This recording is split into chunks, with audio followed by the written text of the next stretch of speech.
আল্লামা মামুনুল হক ষড়যন্ত্র করে তাকে সংসদে যাওয়া থেকে বিরত রাখা গিয়েছে, কিন্তু রাজপথে থামানো সম্ভব নয়।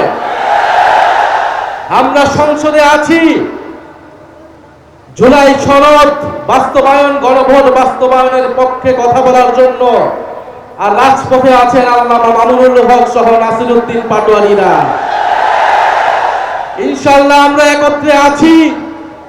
যদি সময় মতো দাবি আদায় না হয়, সংসদ এবং রাজপথ একাকার হয়ে যাবে। গণভোটের গণরায় বাস্তবায়ন করতে হবে। গণভোটে 70% মানুষ হ্যাঁ পক্ষে, সংস্কারের পক্ষে ভোট দিয়েছে।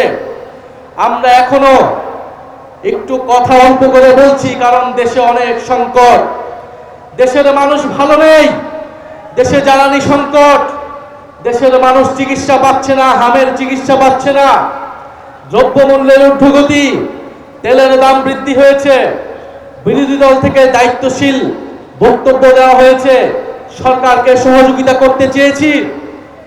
এই ধরনের অস্থিতিশীলতার সুযোগ নিয়ে রাজনীতি করতে চাইনি, কিন্তু সরকার বারবার কথার বরখেলাপ করছে। সরকার বিশ্ববিদ্যালয়গুলোকে দলীয়করণ করছে, গুন্ডা বাহিনী লেলিয়ে দিচ্ছে, সকল প্রতিষ্ঠানকে দলীয়করণ করছে, বিচার বিভাগকে কুক্ষিগত করার চেষ্টা করছে। বাংলাদেশের জনগণ, বাংলাদেশের ধর্মপ্রাণ দেশপ্রেমিক মানুষ এই নতুন করে জেগে ওঠা স্বৈরতন্ত্র, পুরনো বন্দোবস্ত, পুরনো সংস্কৃতিকে যারা টিকিয়ে রাখতে চায় তাদেরকে কোনোভাবেই প্রশ্রয় দেবে না।